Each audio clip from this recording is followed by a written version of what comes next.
Ok. Il faut qu'on utilise les termes. Ce qu'on vient de voir de la part de Victor Wembanyama, c'est tout simplement une saison rookie all-time. Vous pouvez le comparer avec le reste de l'histoire, vous pouvez le comparer avec les meilleurs joueurs de NBA de l'histoire.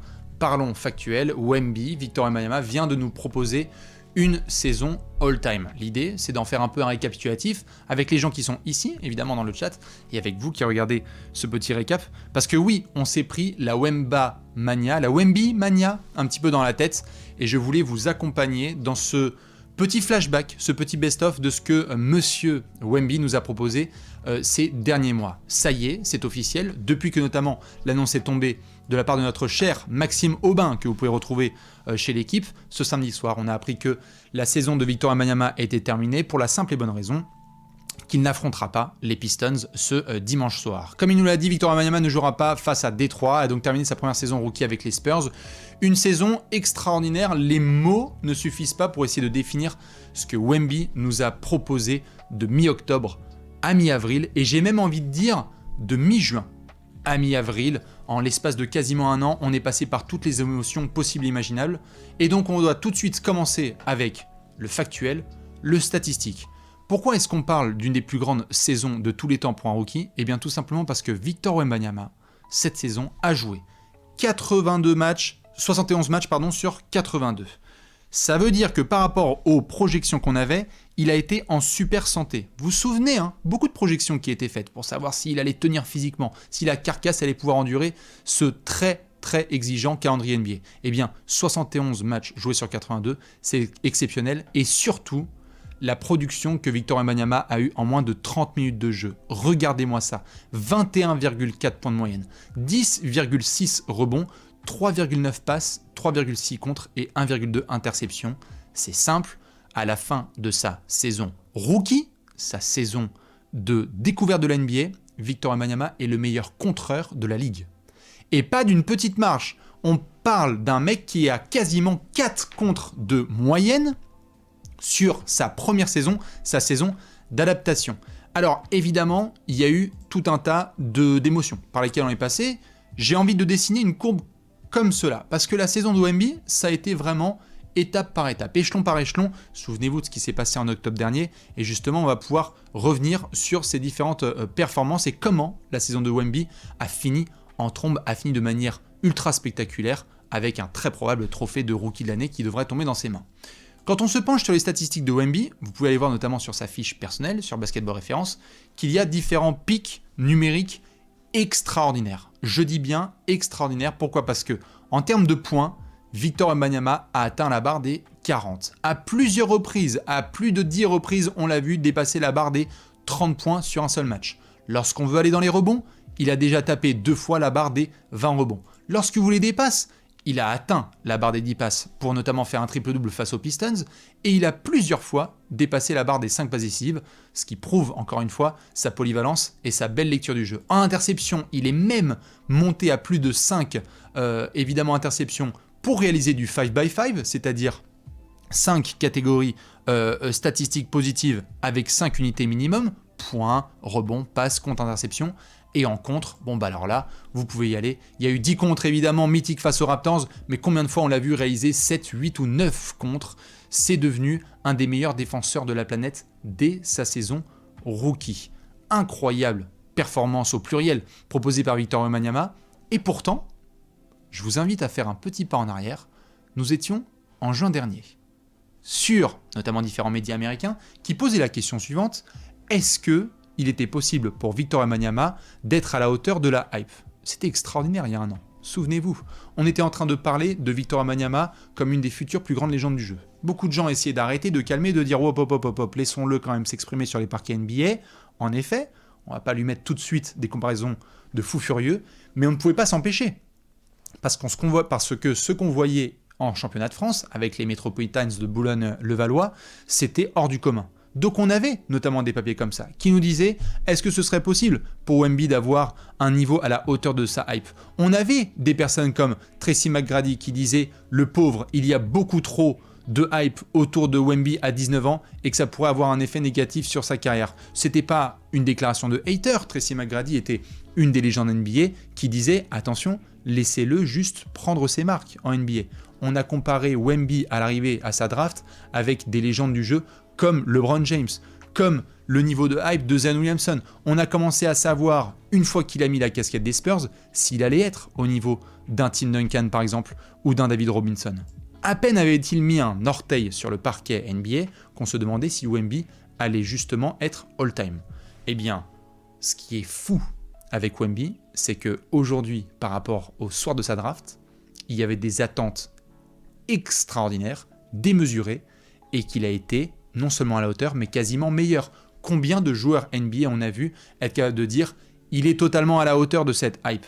Et même dans les projections que nous on faisait, on se demandait s'il allait être aussi fort, et bien il a été encore plus fort que ce qui était prévu. Alors justement, j'aimerais vous montrer un extrait, parce que je vous ai montré les statistiques tout à l'heure, et peut-être que certains ont vu cet extrait que j'ai balancé sur les réseaux sociaux. Je voulais revenir sur l'extrait des 30 premiers 30 jours, sur laquelle, avec Alex, on parle des futures moyennes de Victor Wembanyama. Je vous fais écouter ça. Réaliste à voir autour de Victor Wembanyama. Il y a des attentes normales pour un numéro 1 de draft et tout. Il y a aussi des attentes statistiques qui sont peut-être un petit peu dues à de l'emballement autour de Victor Wembanyama. Il y a de la démesure à l'image du joueur. Oui. Tiens, statistiquement, vas-y, c'est quoi la ligne de Victor dans son projet? Merci de me jeter dans la pause. Je vais vous donner tout de suite les stats à la virgule près. Je le vois assez bien en NBA, avoir du contre et du rebond. 2 comptes par match. 2 minimum. Voilà, il va y être. Il est capable. Et je pense pas que tu vas être sous les 9 rebonds de moyenne sur la saison parce qu'il a la taille et qu'il est capable de s'imposer. Sur les rebonds, je demande à voir. Moins. Je demande à voir parce que je trouve que c'est pas forcément son point fort. C'est pas son fort, tout à fait. La NBA, ça va lui faire tout drôle à ce niveau-là. Je pense que Wemby est un joueur très intelligent qui sait punir, donc il va provoquer énormément de lancers dès sa saison rookie, ça j'y crois. Et donc, moi, dans mes attentes personnelles, je pense qu'une saison qui est à 18-19 points de moyenne avec 9 rebonds et 3 contres, c'est une très très belle saison rookie de Victor Wembanyama. Est-ce que je suis dans la démesure selon toi ou pas? Démesure non, moi je suis un peu en dessous. Ok, comme par exemple plutôt 16-17 points, okay. Plutôt 7-8 rebonds. Okay. Par contre, je suis d'accord sur les contres. Et c'est ça qui est fou, c'est qu'en fait, on se retrouve aujourd'hui, moi je comprends totalement, hein, évidemment, là, quand on se marre avec Alex, ce qui était fou, c'est qu'on voyait bien que certaines attentes étaient démesurées. Mais Wemby, en fait, a été encore meilleur. Moi, j'étais hyper optimiste à l'idée qu'il soit à 18-19 points avec 9 rebonds et 3 comptes, mais c'était déjà vu comme quelque chose d'un petit peu trop osé, et peut-être parfois même d'un peu trop patriotique. On se disait, ah bah quand même, ça y est, c'est les Français qui abusent, ils veulent se permettre de balancer des pronos dans tous les sens comme ça. Moi, j'avoue, je pense qu'il a été encore meilleur que ce que je pensais, mais c'est surtout la courbe dont la saison s'est produite qui m'a surtout impressionné, parce que lorsqu'on revisite la saison de Wemby, j'ai l'impression qu'il y a 2 temps. Et on va revenir évidemment sur les grandes dates de sa saison rookie. Je crois qu'un des éléments les plus importants à se souvenir, c'est qu'au tout début de la saison, on était vachement frustrés. Souvenez-vous, évidemment, de ce qui se passait avec les Spurs, notamment concernant Jeremy Sohan, qui était au poste de meneur. On se demandait justement ce que les Spurs étaient en train de fabriquer, on voyait que Wemby était pas trop à l'aise, et on essayait de voir ce que Greg Popovich fabriquait, un des plus grands coachs de l'histoire, qui nous met justement un ailier fort au poste de meneur, Trey Jones qui est sur le banc, Zach Collins qui était en titulaire, Keldon Johnson qui était présent aussi dans le 5 majeur. C'était vraiment difficile à regarder. Je crois que vous avez été nombreux comme moi à regarder la saison rookie de Wemby, et pendant l'automne, beaucoup de frustration. Des défaites atroces, des styles de jeu qui ne conviennent pas à Wemby, et on se demande comment ça se passe. Victor Wembanyama démarre sa saison rookie en tant qu'ailier fort. On l'oublie maintenant parce qu'aujourd'hui, ça y est, tout le monde a compris, il est pivot. Mais Wemby a démarré sa carrière en tant qu'ailier fort avec Zach Collins à ses côtés. Et donc justement, lorsqu'on revoit les stats de Victor Wembanyama sur sa première partie de saison, j'ai mis jusqu'à début janvier, eh ben, on a vu que Wemby essaie de trouver ses marques, mais que c'était pas facile. Certes, il y a quand même 19 points, avec 10 rebonds, avec 3 passes, avec 3 contres, mais on voit des tirs à 3 points qui nous agacent, 29% de réussite. On voit 44% de réussite au shoot, et donc on voit que il n'est pas forcément dans son rythme offensivement. On ne sait pas parfois si Wemby sait où est-ce qu'il doit se placer. Hyper compliqué pour lui. Et les Spurs ne trouvent pas leur base. Alors, ça a été expliqué par plusieurs choses. On a compris par la suite que Greg Popovich et le staff des Spurs voulaient le laisser d'abord s'exprimer, et ensuite bouger les pions. On a parlé d'impatience, on a parlé d'un petit peu de culot de notre part ou d'autres qui voulaient critiquer le système Spurs avec Greg Popovich à sa tête. Mais force est de constater que dans l'ambiance de la saison de Wemby, c'était pas facile de savoir comment ça se produisait. Et on avait donc Monsieur Zach Collins qui était juste ici pivot titulaire aux côtés de Wemby, notamment parce que certains se disaient physiquement il ne pourra pas tenir justement ces grosses confrontations face à des Jokic, face à des Embiid, etc. Donc lorsque vous avez cette première partie de saison, eh bien on voit un Wemby qui est frustré. Ça ne l'empêche pas d'avoir des grosses performances. Comment ne pas se souvenir de ses premiers matchs face aux Suns, avec un match à 38 points, avec du game winner. On a vu également des grosses performances défensives, une première mi-temps mythique qui était diffusée notamment, je crois, sur beIN Sport face à Toronto, avec ensuite la remontada des Raptors, où Wembanyama est partout, où c'est le meilleur joueur sur le parquet. On le voit dominer certains moments, mais les Spurs sont atroces. Donc collectivement, c'est moche, et Wemby ne trouve pas sa place. Et ce qui est fort dans la saison de Wemby et dans cette courbe, c'est que comme je le disais, ça n'a pas arrêté de grimper. S'il faut retenir une date importante dans la saison de Wemby, pour moi, et ce n'est que pour moi, c'est à partir du 4 janvier 2024. Pourquoi ? Eh bien tout simplement parce que, vous le savez, on avait fait des émissions ensemble, Victor Wembanyama se retrouve dans un 5 majeur où Jeremy Sohan est meneur et où c'est difficile pour lui d'avoir les ballons. Il y a des matchs où il y a même des focus qui sont faits par certains créateurs de contenu qui montrent Wemby tout seul qui n'a pas le ballon. Tre Jones, meneur plutôt doué, efficace, frère de Tyus Jones, bon gestionnaire, avait été prolongé par les Spurs l'été précédent, mais n'était pas intégré dans le 5 majeur. Et donc du coup, on a cette breaking news qui tombe, où on a Monsieur Tre Jones qui devient titulaire. À partir du moment où Tre Jones est titulaire, il y a un avant et un après. Ce n'est pas le seul élément. C'est un élément important. Pourquoi je parle du 4 janvier ? Parce que vous prenez Tre Jones et vous l'ajoutez au 5 majeur. Donc soudainement, les Spurs deviennent un peu plus compétitifs. On a même vu des matchs où ils ont presque battu les Cavs à Cleveland, peut-être que vous en souvenez. Un match qui, pareil, était diffusé assez tôt et où les Spurs remontent. Et ils ont failli justement battre Donovan Mitchell et Jarrett Allen et compagnie. Mais c'est accompagné d'autres mouvements. Vu que Tre Jones a été décalé en meneur titulaire, Jeremy Sohan est intégré au poste d'ailier fort dans le 5 majeur. Et on a Victor Wembanyama qui est au poste de pivot, puisque depuis quelques semaines, Zach Collins, qui n'est plus trop dans la rotation des titulaires, se retrouve remplaçant. Ce jeu d'échecs va permettre notamment à Wemby de trouver sa véritable place, sa place de pivot titulaire, franchise player de sa franchise des San Antonio Spurs. Tre Jones, Devin Vassell, Jeremy Sohan, Wemby, au revoir Keldon Johnson sur le banc. Au revoir Zach Collins sur le banc. Vous mettez un petit sniper. On est passé par du Julian Champagny, on est passé par d'autres garçons, des Malachi Branham, on est passé évidemment par des Cedi Osman ou des Doug McDermott. Mais le fait est que à partir du moment où Wembanyama devient pivot titulaire avec un meneur, sans déconner, les Spurs commencent à produire du très beau jeu. Et est-ce que vous êtes capable, que ce soit vous là sur YouTube ou dans le chat, de me dire quel est le match bascule justement de cette titularisation de Tre Jones ? C'est un des matchs les plus mythiques de la saison rookie de Wemby. C'est une confrontation face à un joueur all-time. Je parle bien évidemment de nos amis, les Bucks. C'est le Spurs-Bucks qui va devenir un match légendaire sur ce début de carrière de Wemby, sur lequel il va faire une excellente performance face à Giannis, ce contre monumental dans le Money Time, des interceptions sur les Bucks avec Damian Lillard, avec Brook Lopez, avec une contre-attaque où il termine avec la faute, où il fait un behind the back avec le dunk. Il y a des contres sur Giannis et des 3 points en transition.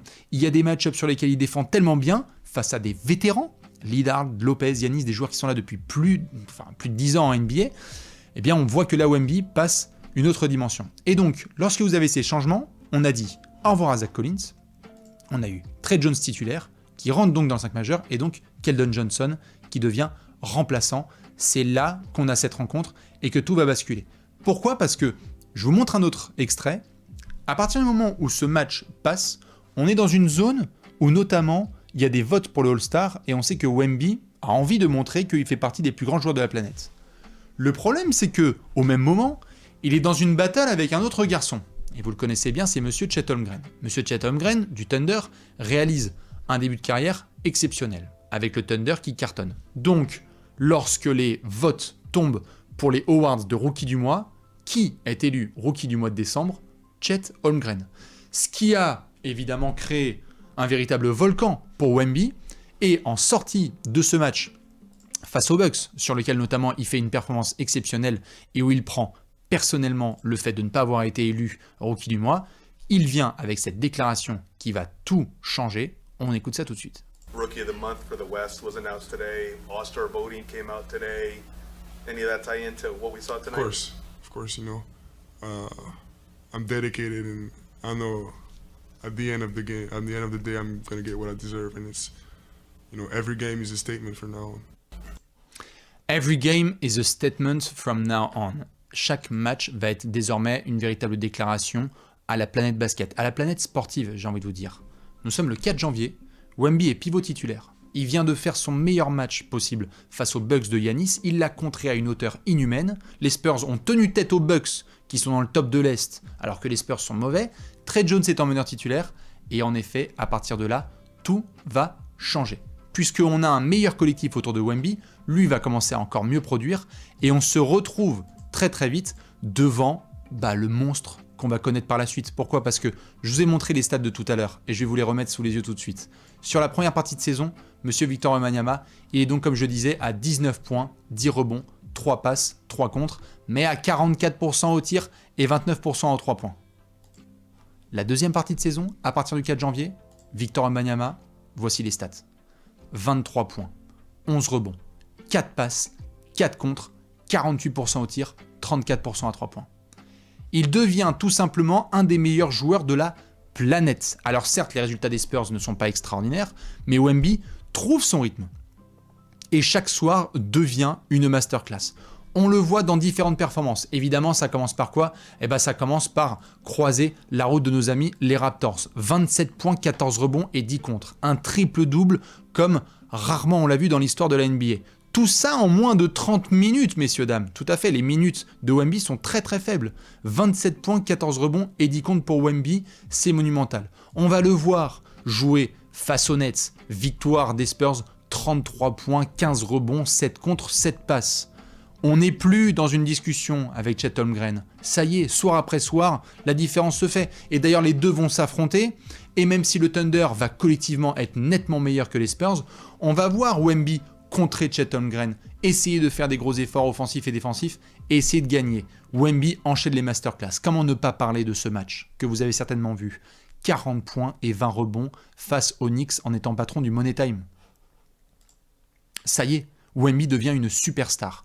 Alors que le potentiel était très clair et évident pour toute la planète basket, il y avait le sentiment qu'on faisait rentrer un rond dans un triangle sur la première partie de saison et à partir de début janvier, tout se débloque. Bonne entente avec Trey Jones, pas non plus trop de mouvements à la trade deadline, Wemby trouve ses marques et donc les déclarations sont unanimes de la part de beaucoup de personnes, que ce soit les adversaires, que ce soit les journalistes, que ce soit les observateurs américains, français, dans le monde entier, Wemby devient le phénomène sportif avec Caitlin Clark, côté WNBA, c'est-à-dire qu'on l'observe et c'est le joueur à regarder impérativement. Donc, entre cette déclaration début janvier et là où on en est aujourd'hui, il y a ce véritablement combo des superstars qui est envoyer des paroles, dire que désormais chaque match va être une déclaration et ajouter les actes. Il y a beaucoup de joueurs qui parlent, mais est-ce que vous avez les actes derrière? Wemby va les apporter et c'est ce qui fait justement que cette saison rookie est en véritable progression et c'est ce qui fait qu'elle a un finish hyper excitant parce que beaucoup de personnes voient ce que Wemby est capable de faire et se disent mais attendez, nous, ce qu'on veut là maintenant, c'est soit qu'il joue avec l'équipe de France cet été, soit qu'on se retrouve dans 6 mois avec les Spurs et qu'on entoure ce garçon. Et donc les déclarations sont extrêmes. Je vous ai fait un petit florilège de déclarations qui ont été faites par des adversaires NBA tout au long de la saison. On parle de LeBron James, qui nous dit en affrontant Wemby que Victor Wembanyama n'a pas de plafond. Vous croyez que ça c'est une déclaration? Pas de problème, j'en ai d'autres. Est-ce que vous voulez du Luka Doncic, par exemple, qui nous dit que ça va être un joueur extraordinaire, qui en vient même, en sortie de match lors d'une première victoire, à dire qu'il est fucking amazing. Des mecs comme LeBron ou Luka sont capables quand même de nous dire ça tout de suite, alors que c'est des mecs, pour balancer quand même des compliments, il faut quand même un peu les secouer, parce que même s'ils sont tout à fait capables, ça reste quand même des compétiteurs. Est-ce que vous voulez du Kevin Durant, qui va dire qu'il est content d'être bientôt à la retraite, parce qu'il ne va pas avoir à gérer Victor Wembanyama dans les années à venir? Ça aussi, c'est une autre déclaration qui tombe. Je peux vous balancer d'autres pépites comme ça. Tous les joueurs des Cavs qui affrontent Victor Wembanyama le disent. Je vous en parlais notamment lorsqu'il y avait la draft, eh bien que la hype est réelle et qu'il est au niveau. He is as advertised. Il est aussi bon que la pub qui était faite. Donovan Mitchell, Jarrett Allen et JB Bickerstaff sont unanimes. Je peux vous parler évidemment de Jalen Brunson qui sort une des plus grandes déclarations de cette saison. Victor va devenir un des meilleurs joueurs de l'histoire de ce jeu. C'est incroyable. Tout le monde est d'accord. Coaching staff, adversaire, les déclarations n'arrêtent pas de pleuvoir. Évidemment, Nikola Jokic qui l'affronte et qui va dire qu'il est extraordinaire et qu'une fois qu'il aura vraiment compris toutes les nuances du jeu NBA, il va être un problème encore plus incroyable. On voit Jokic d'ailleurs qui déclare en se marrant qu'il avait menacé Wemby s'il allait contrer un de ses prochains tirs. Et Jokic qui dit ma menace n'a servi à rien puisqu'il a contré mes 4 tirs suivants. On a Damian Lillard, lui aussi côté Milwaukee, qui nous dit que selon lui, Victor Wembanyama va devenir bientôt le meilleur joueur de la NBA. Donc, par rapport à toutes les prévisions qu'on avait, eh bien, elles sont toutes explosées. Et c'est les deux côtés du terrain, parce qu'il y a l'attaque et il y a la défense. C'est ce qui fait que sur la fin de saison, on a même certains qui parlent d'un Victor Wembanyama défenseur de l'année pour Kyrie Irving. Pour Kyrie Irving, qui n'est quand même pas la moitié d'un joueur offensif, on a cette déclaration suivante, c'est clairement un candidat au titre de défenseur de l'année. On a même Monsieur Draymond Green qui revient sur son avis et qui dit que pour lui, pour Monsieur Draymond Green, qui n'est pas la moitié d'un défenseur, pour lui, c'est Victor Wembanyama qui devrait être Defensive Player of the Year. Après, on sait aussi l'historique qu'il y a entre Draymond Green et Rudy Gobert. Ça, c'est un autre sujet. Et enfin, pour terminer, comment ne pas parler de Monsieur Paul George qui, dans son podcast, dit tout ce que j'avais pu dire comme doute sur Victor Wembanyama, eh bien, je le retire. Du coup, les plus grandes saisons de l'histoire rookie, c'est généralement des joueurs qui arrivent soit avec peu de hype, soit avec beaucoup de hype, mais qui sont à la hauteur de cette hype. Wemby est arrivé en NBA l'année dernière avec un niveau exceptionnel. On nous posait et on me posait des questions tous les jours sur ce qu'il allait être réellement. Et on a parlé dans les 30 premiers 30 jours, on faisait des projections, mais est-ce qu'on peut dire qu'il a été encore meilleur que ce qu'on aurait pu imaginer ? Moi, je pense que oui. On aurait pu balancer des statistiques, on aurait pu balancer plein de choses. Moi, j'ai été épaté par sa capacité mentale, sa capacité émotionnelle à comprendre ce qui peut se passer. Combien de personnes avaient annoncé que Victor Wembanyama allait participer à plus de 70 matchs cette saison ? C'était une des plus grosses interrogations. C'était de savoir si son corps allait tenir. 71 matchs, moins de 30 minutes de jeu, et il fait ses statistiques. C'est absolument all-time. Et donc justement, comment ne pas finir avec ces derniers chiffres-là qui viennent ponctuer cette saison rookie ? Wemby est devenu le premier et le seul joueur de l'histoire à faire sur une seule saison 1500 points minimum, 250 contres et 100 tirs à 3 points. C'est le seul. C'est même plus une licorne, c'est un alien. Et ça va justement devenir un des phénomènes les plus mentionnés en tant qu'alien. Regardez une autre statistique par exemple, pour savoir si c'est vraiment une saison légendaire. Victor est devenu le 10e joueur de l'histoire de la NBA à terminer une saison avec plus de 20 points, 10 rebonds et 3 contres. Ce qui est donc parmi les plus gros pivots de l'histoire. David Robinson, Shaquille O'Neal, Hakeem Olajuwon, Bob McAdoo, Alonzo Mourning, Bob Lanier, Elvin Hayes, Patrick Ewing et Kareem Abdul-Jabbar pour ne citer que, évidemment, à l'époque, si ça avait été compté, il y aurait Wilt Chamberlain, très probablement. Les chiffres ne mentent pas. Ce que Wemby nous a proposé est de la carrure des plus grands de l'histoire. Bleacher Report, qui vient de faire justement un petit papier classement, nous indiquait où est-ce qu'on pourrait situer Wemby dans la course aux plus grandes saisons rookies de l'histoire, de toute l'histoire de la NBA. Magnifique Chris Paul lorsqu'il est arrivé avec les Hornets, avec évidemment plus de 16 points et 8 passes de moyenne en bouleversant la franchise. LeBron qui arrive à Cleveland et qui tournait à 21 points, 6 rebonds et 6 passes de moyenne pour des Cavs un petit peu juste, voire très mauvais quand même. Blake Griffin, comment ne pas parler de Blake et de ce tremblement de terre du dunker qui est arrivé et qui a changé la destinée des Clippers, près de 23 points et 12 rebonds de moyenne avec 4 passes. Comment ne pas parler de Luka Doncic qui est arrivé et qui avait terminé si fort avec les Mavs en tournant à 21 points, 8 rebonds et 6 passes de moyenne.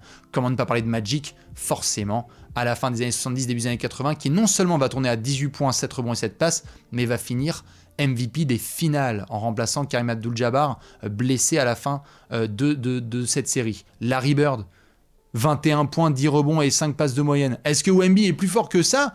Alors, compliqué. Là, c'est chacun qui fait ses classements. Et d'ailleurs, nous, on en a fait avec Alex, et on refera peut-être un top 10 all-time, mais c'est en 5e place que pose Bleacher Report la saison rookie de Victor Wembanyama. Ne prenons pas le bilan collectif, il est mauvais. Il est exécrable, les Spurs ont été nuls. Et donc, en ce sens, on peut reculer dans l'histoire la saison de Wemby, puisque l'impact collectif aura été beaucoup trop léger. Malheureusement, il a été entouré de quiche, et donc on s'est rendu compte que les Spurs allaient terminer dernier de la conférence Ouest. Donc pour l'aspect collectif, malheureusement, trop mauvais. Mais individuellement, on parle de quoi ? 21 points, 10 rebonds, 4 passes, 4 contre. On est sur des bases, mais complètement folles. Et donc forcément à côté, on a l'arrivée du Shaq, qui était à Orlando. 23 points, 14 rebonds et 3 contre de moyenne. Ça, c'est la saison rookie du Shaq, avec des paniers qui sont explosés. Shaq, qui, je rappelle, la première semaine de sa saison rookie, est élu joueur de la semaine. De quoi on parle ? Monsieur Shaquille O'Neal. Évidemment pas au même âge, puisque le Shaq était arrivé un peu plus tard après un gros cursus. Tim Duncan, pareil, beaucoup plus âgé, mais qui vient à San Antonio, qui dit ça se passe comme ça, allez, 21 points, 12 rebonds, 3 passes, 3 contre, et on va devenir contender pendant 20 ans. David Robinson, aussi côté San Antonio, 24 points, 12 rebonds et 4 contre, en sortie de gros cursus, avec évidemment la Navy et Michael Jordan, puisque oui, mesdames et messieurs, je ne vous montre pas les stats de Jojo. Mais monsieur Michel Jourdain, des Bulls de Chicago, lorsqu'il arrive en NBA, sa première campagne, c'est 28 points, 6 rebonds et 6 passes de moyenne. Avec 2 interceptions, avec un contre, avec 52% de réussite au tir. Complètement malade, monsieur Jojo, qui était incroyable. Pareil, avec un très très gros cursus du côté de North Carolina, il est arrivé beaucoup plus âgé, mais Jojo est arrivé rookie et reste numéro 1 de ce classement, évidemment, puisque 28 points, 6 rebonds et 6 passes. Imaginez là, quelqu'un qui arrive et qui fait 28 points, 6 rebonds et 6 passes de moyenne dans une équipe et qui est le joueur le plus spectaculaire de la NBA, en étant également un des meilleurs intercepteurs, contreurs sur son poste et avec des bons pourcentages au tir. Ça, c'était Michael Jordan. Mais ce qui est extraordinaire avec Wemby, c'est que tout ce qu'il a fait là, il l'a fait à l'âge de 19 ans, avec forcément un cursus qui était moins grand, parce qu'il n'a pas fait les 3 années universitaires des Tim Duncan, des Shaquille O'Neal, des David Robinson, des Michael Jordan. Il l'a pas fait. Il n'a pas fait le cursus forcément d'un Magic Johnson ou d'un Larry Bird. Tous ces garçons-là, ils ont pu avoir ces années universitaires. Quand ils sont arrivés en NBA, ils ont eu l'impact. Pareil pour Blake Griffin. Il a eu quand même un assez gros cursus du côté de l'Oklahoma. Wemby est hors norme. Donc, comme on le dit dans les mèmes, il y a 7000 langages parlés, il n'y en a qu'une seule, là. C'est la vérité, et c'est celle que Wemby, oui, a réalisé une des plus grandes saisons rookie de tous les temps, et ça nous donne qu'une seule envie, c'est donc de le voir là aux Jeux Olympiques avec la France, et dans quelques mois avec les Spurs, bien l'entourer côté San Antonio, pour essayer de lui permettre d'être compétitif, toucher du bois à nous pour qu'il puisse à nouveau jouer 70 matchs, parce qu'elle est là pour moi, l'une des plus grandes satisfactions au-delà de son évolution, c'est ce corps qui tient, c'est ce corps extraordinaire qui a l'air de bien tenir face à la rigueur et ce côté très rugueux de la NBA. Moi j'ai envie juste de finir en disant merci Victor, s'il regarde cette vidéo, ou si ses proches regardent cette vidéo, ou n'importe quelle personne qui regarde cette vidéo, montez à bord. On a vécu quelque chose qu'on ne vivra probablement plus jamais. Wemby est arrivé en NBA, on avait la barre extrêmement haute et il l'a mise encore plus haute. Tous les soirs, on a regardé les matchs. beIN Sport a récupéré les droits pour balancer du Wemby dans tous les sens, et merci à eux, et merci à NBA, et merci aux Spurs d'avoir fait le travail pour qu'on ait du Wemby à fond les ballons. On a vécu quelque chose comme on en rêvait pour les fans français de NBA depuis si longtemps. Et on adore Tony, on adore Rudy, on adore Evan, on adore tous les joueurs qui ont permis, évidemment, à Victor d'arriver en NBA. Mais là, ce qu'on voit, je suis désolé, on peut se permettre d'avoir des déclarations de dingue sur Wemby. Parce que peut-être que nous, on va nous étiqueter le côté français, mais si LeBron James s'assoit ici sur le canapé et nous dit que Victor Wembanyama n'a pas de plafond, moi je l'écoute. Si Jalen Brunson nous dit que ça peut être un des plus grands joueurs de tous les temps, moi je l'écoute. Si on a tous les joueurs qui l'affrontent et qui disent c'est un problème et très franchement ça va être le futur visage de ce sport, il y a un moment où on ne peut pas juste le nier. Monsieur Victor Wembanyama nous a régalé. Franchement, c'était extraordinaire. J'ai pas d'autres mots. J'ai même envie quelque part de vous inviter, vous, à me dire quel était le mot qui vous a le plus symbolisé cette saison rookie de Victor Wembanyama, parce que ce qu'on a vécu là, c'était légendaire, unique, extraordinaire, irréel, on me dit, bien évidemment, alien. C'était complètement fou, tout à fait. C'était unique en son genre. La Wemby Mania, la Wemba Mania. Moi, je vous avoue, en plus pour finir que c'est un petit peu la boucle qui est bouclée, puisque le tout début de cette saison, j'étais à San Antonio. Et j'ai pu faire ce déplacement dans le Texas pour vivre les débuts de Wemby. C'est un vlog évidemment que vous avez été nombreux à regarder et que je vous invite soit à revoir, soit à partager, parce que ça a été un très très grand moment à vivre avec Léonce en termes de production, en termes de vécu, d'aller là-bas, de vivre cette folie, de toute une ville qui le soutient. J'ai eu la chance et l'opportunité de vivre les débuts de Wemby face à Dallas, puis face à Houston. Une défaite frustrante et ensuite le potentiel de ce que ça donne quand on le met en avant lorsqu'il a tapé les Rockets. De commencer comme ça et de la finir aujourd'hui, moi je vous avoue que c'était complètement zinzin et je souhaite qu'une seule chose, c'est qu'il soit en pleine santé et qu'il continue à nous régaler. On a devant nous, mesdames et messieurs, un phénomène comme on rêve d'en avoir dans n'importe quel sport. Monsieur Victor Wembanyama, merci pour tout. C'était extraordinaire. C'était extraterrestre. C'était Wemby, tout simplement.